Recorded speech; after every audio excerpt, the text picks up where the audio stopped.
Welcome back, everybody. It's Wednesday night. Of course, time for Cape Rugby TV. We now go into our second show of the year, and welcome back. We keep saying welcome back because it's a fresh year, 2022. We're still super excited, and in fact, every week now the excitement is growing because we're just seeing more and more clubs come online, talking club rugby, planning for club rugby, and moving on from 2021. Big thanks, of course, to our partners on board with us, Score Energy Drinks. You can win yourself a case of Score during the course of the show. Make sure that you stay tuned. We'll tell you how to do that. And, of course, MChem 24-hour pharmacy. And, of course, during the show, we will go down to MChem and take a look at some of the public reviews. Folks, we've got a fantastic show lined up for you tonight. We, of course, got on the guests with us, Jerome Paarwater. Welcome back, Jerome. Yeah, JP, second one of the year, so it's good to be back again. And folks, after about 2 years, of course, you know, we're back in the studio now. Mr. Danny Jones. Danny, welcome back. Good to be back, JP, and all of the best for the new year. We've got you back in studio now. You don't have to worry about Zooming and Skyping. It's great to see you. You're looking healthy and fit and ready for action. Done a lot of hard work in the last 2 years, JP, behind the scenes, so I should be fit and ready for action. I must say, we haven't had a chance to speak to you for a while, but I think what you just said is a fact. We've never seen so much admin behind the scenes ever. Correct. How did you find that 2 years? I mean, did the digital world just maybe increase the admin? It did, but it also took away the personal touch because you build relationships with people, and you know, you're still based in the old system of you need to engage face to face. So the digital did help from a point of view that at least you could engage with a number of people in a safe environment, but it took away a lot of what the psychologists call the non-verbal cues and all those things that is part of good decision making. And so yes, but it's good to be back. It's good to be out in the open air, and we're looking forward to a strong 2022 in the open air, clubs playing, referees running around. Yes. I think that is everybody is so excited to see what's new, what's going to happen. I think a lot of people are getting back, but we're going to talk to you about this during the course of the show. It's great to have you here.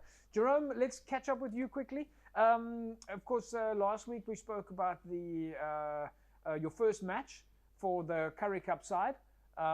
Congratulations, first victory under the belt. Good result. Yeah, JP, I must say the guys performed well in a short space of time that we prepared. We were talking last week about pre-season and about warm-up games. We didn't have any of that, and COVID actually showed us that you can actually do a lot of things in a short space of time. The only thing is that the guys must just be up for the challenge, and I think we were up for the challenge against the Lions. So the Lions, and of course you guys take on the Bulls tonight. Mr. Jones, quite a few in the last 2 years, quite a lot of changes in the formats of rugby. When the COVID thing came out, we saw the Stormers crossing over into even playing the day after Christmas and into New Year. Now we've got international seasons as well with this URC. A lot of out-of-the-box thinking obviously had to happen to keep rugby active. Look, JP, we were always going to play in the international space, whether it was Super Rugby or a URC. We transgressed from the issue of Super Sport to Super Rugby to URC prior to COVID. But with that came its own challenges. Firstly, it's a Northern Hemisphere season that you have to get used to. And then obviously in that Northern Hemisphere season, you also play the championship, which is part of the old Super Rugby component. And then you had to then find space for your domestic competitions like the Currie Cup and all those things. So the calendar that we have in front of us, as Robbie Fleck always says, it is what it is. And we just adapt and perform, and we were very impressed and chuffed with the performance of the Currie Cup team against the Lions, and well done to Jerome and his management. Does that team. make it easier now? This Northern Hemisphere alignment, does it make it a little bit easier because of the timelines that we're sort of on the same time zone. Most definitely, Jerome will tell you, because of the two of us, he has the experience of traveling into Australasia. Yes. So I'm sure he will definitely give spend light on that. Yeah. But I will just say that it does help the traveling, because you're in the same time zones. So you sleep on the plane and you can wake up in London. You leave here 7 o'clock in the evening, you wake up in London 7 o'clock in the morning. Yeah. And I'm sure Jerome them used to travel first class, so that was our sleeping holiday on the plane. Jerome, let's talk to you a little bit about the squad itself. Obviously, good result in over against the Lions. Playing at the Cape Town Stadium. Most of the guys have had a run there somewhere, but it was your first Currie Cup really at the Cape Town Stadium. How did the players find that? I must say, JP, and again, thanks to the crowd coming out on Saturday. Yeah. There was quite a big crowd within that 2,000, and the noise that they make. And yesterday they asked me, the media asked me, what do I think about the crowd? So I said, look, during the game I didn't watch the crowd, but Sunday when I watched the game, I could actually see how the people were dancing on the stands and the flags were waving. And we haven't seen that face in quite a long time, especially with COVID, but especially people coming back, and especially the type of rugby the youngsters were dishing up, the tries that were scored. Not only us, the Lions also scored some good tries. So it was entertaining, and I think that's what people want. They want to see rugby. People say, yeah, it's a lot of points, because we had 48 points, they had 36 points, but that is entertaining rugby. That is what the people want to see. They don't want to see 3-all or 7-5. So that is my philosophy, and that is what we stand for at Province. That's what we want, to play good rugby. It's interesting, you know, Danny, when I was watching the game, I was just really enjoying the fact that I was watching this running rugby. The ball was going down the back line.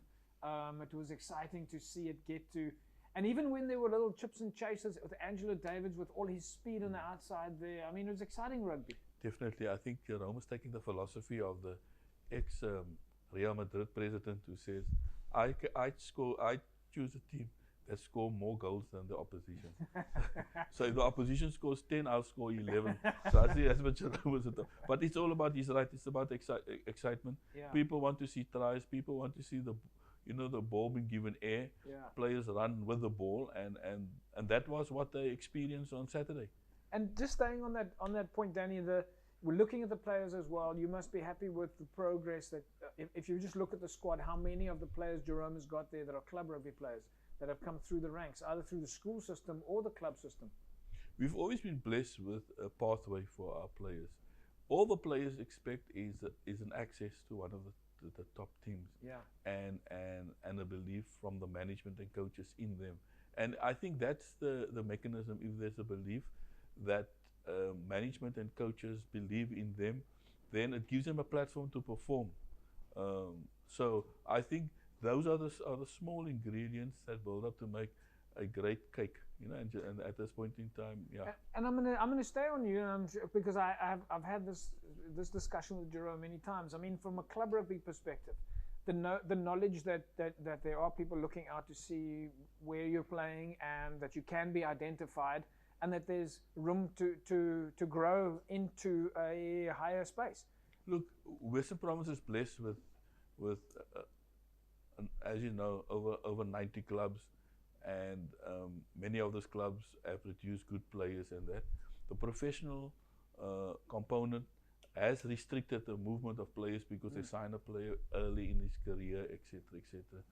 But if you look at Damon Dialendi and a number of other players who didn't come through the school system, that came through the club rugby system and found themselves playing super rugby, and that there is an opportunity for that. And I'm glad that Jerome and his management teams are looking at that, creating those pathways.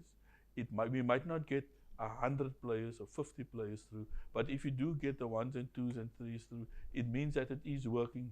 The players in club rugby can still aspire and not give up hope. You know, and if Jerome doesn't pick them up, what is also happening is that we have become the hinterland for the rest of South Africa. So you find we've lost a number of players now to Pumas, to Griquas, to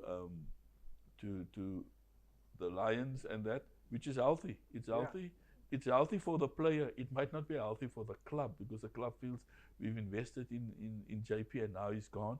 But it's good for the player. I think part of our role as being in club administration and being in clubs is to create the opportunities and space for our players. And if we have done that, then we've done quite a lot, for the development of our rugby. Yeah, absolutely. Folks, we're going to take an ad break. When we come back from the break, we carry on speaking with Jerome Paarwater, our Western Province Rugby Currie Cup coach and General Manager for Western Province Amateur Rugby, Mr. Danny Jones. We'll be back in a sec. Don't go away.